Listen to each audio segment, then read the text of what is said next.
기계적인 인쇄체 글자인 폰트로 규격화되는 디지털 시대에 이를 거스르는 아날로그적 손글씨, 캘리그라피가 최근 각광받고 있습니다.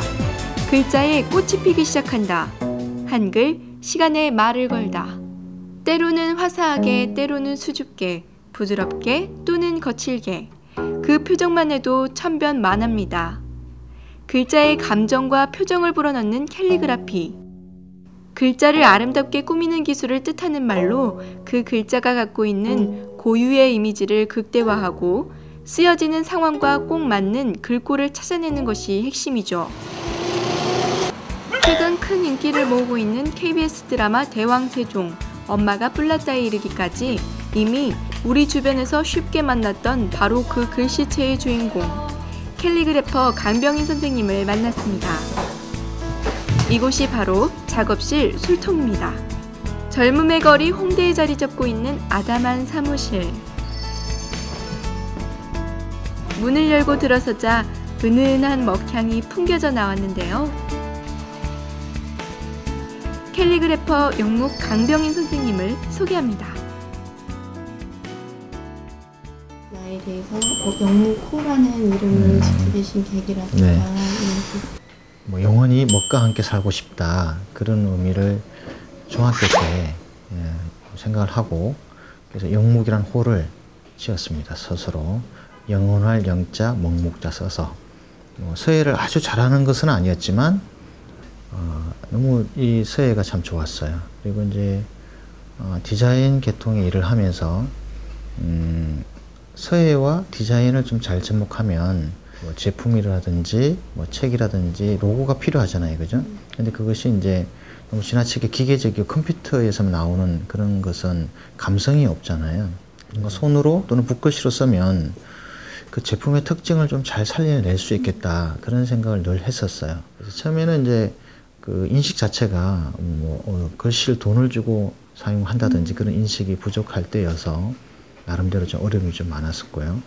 이제 2002년도 월드컵 그때 비드 레드 또는 여러 가지 이제 옷에도 손글씨, 붓글씨가 사용됐잖아요. 그러면서 이제 인식이 좀 많이 좀 바뀐 것 같아요. 편견, 그게 뭐냐면요. 그러니까 한글은 단순해서 멋이 없다. 늘 영어에 밀리고, 어떤 이름을 짓는 데 있어서도 늘 영어로 써야 되고, 또 디자인에 있어서도 영어를 써야 또 멋있게 보인다든지 그런 경향이 있었잖아요. 이 캘리그라피는 그러니까 글이 가지고 있는 의미를 아름다운 글꼴로 표현을 해내니까 특히 한글을 새롭게 이제 인식하게 되고, 한글도 이렇게 아름다웠었구나.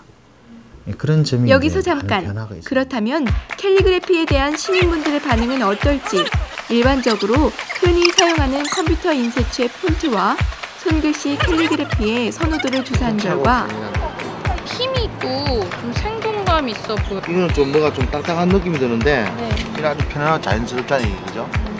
정자로 깨끗해 보여서 뭔가 힘이 느껴지고 좀 새로운 100명 중 22명이 인쇄체를, 73명이 손글씨를 선호한다고 하셨는데요. 그렇다면 나머지 5명은? 굴림체가 최고입니다. 최신 폰트가 제일 좋아요. 한글의 어떤 아름다움은 너무나 크고 많습니다. 그럼 이제 누가 어떻게 표현하느냐의 문제인데 굉장히 아름다워요. 그래서 한글은 처음에 만들어질 때 세종대왕께서 이제 그 기본 정신이 천지인, 그러니까 자연과 사람과의 어떤 조화거든요. 그래서 한글은 가장 자연을 닮아 있고 또 사람을 닮아 있다. 그것을 이제 우리가 이제 시각적으로 누가 어떻게 표현하느냐에 따라서 그 어떤 조형의 미라든지 아름다움은 무궁무진하게 표현할 수가 있다, 이렇게 생각합니다. 혹시 이렇게 작업하시다가 예. 지금까지 해오신 작업 중에서 이거 진짜 내가 봐도 너무 잘 썼다. 이거 진짜 마음에 든다. 아이디어가 네. 너무 좋다. 막 이런 거 있나요, 혹시? 사실은 이제 잘 쓴 글씨가 많지 않고요. 늘 써놓고 보면 좀 더 잘 쓸 수 있지 않나, 이런 생각을 좀 많이 하게 되고요. 이제 그럼에도 불구하고 좀 애착이 가는 것은 이제 아무래도 대왕세종, 드라마 대왕세종 타이틀이 또 있겠고요. 그리고 또 하나는 이제 최근에 또 엄마가 뿔났다 드라마가 좀 성공했지 않습니까? 또 속 한번 화가 나면 엄청 무섭거든요. 그래서 이제 어머니와 우리 소가 어찌 보면 좀 닮아 있다. 그런 점에서 착안해가지고 이제 엄마가 뿔났다의 뿔자를 정말 소의 뿔처럼 만들어서 표현을 했는데 뭐 사람들이 많이 기억을 해주고 그게 그 드라마의 어떤 내용을 좀 그러니까 글씨에서 좀 읽을 수 있다라고 해서 저도 기분이 굉장히 좋습니다. 날 예쁘다. 예, 있죠. 늘 그 서성이 한 분 계십니다. 그분이 바로 추사 김정희 선생님이신데요. 또 그분의 어떤 정신, 어떤 그 서예를 임하는 또는 창작을 보면요, 글마다 글의 내용에 따라서 글씨가 늘 바뀌어요. 그래서 늘 존경하고, 그 다음에 제가 이제 블로그의 닉네임도 추사라고 쓰고 있어요. 그래서 그분의 어떤 정신이라든지 철학이라든지 이거를 좀 제 가슴에 좀 담아두고 싶어서요.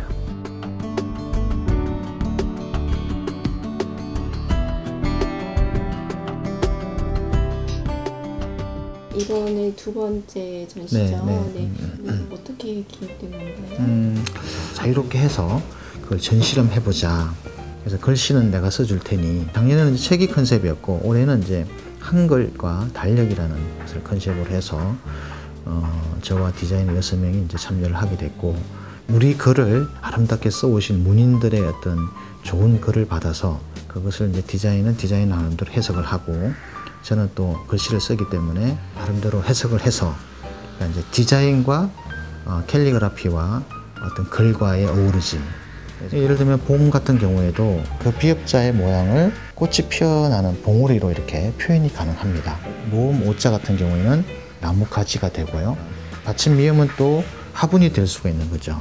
그러면 이제 전체적으로 잘 표현을 놓으면 봄이 되어서 막 꽃이 피어나는 모습으로 글꼴이 이제 만들어지는 거죠. 일문자는 그런 어떤 한글의 의미적인 상형성을 좀 보여주고 싶었고요. 그 다음에 한자를 좀 굉장히 좀 키워서 어떤 시각적으로 새로운 형태적인 모습을 좀 보여주려고 했습니다. 이 한글의 어떤 대중화, 우리 한글을 더 아름답게 만들어내고 좀 보여줌으로 해서 모든 사람들이 사랑하고 소중하게 여길 수 있도록 만들고 싶고요. 우리 한글 시간의 말을 끌다는 우리 디자인과 우리 말과 그런 것들이 잘 어우러진 전시회입니다. 그래서 한글의 어떤 그 멋과 그 다음에 어떤 힘, 이런 것들을 좀 볼 수 있는 소중한 시간이 될 것 같습니다. 한글 사랑해 주세요.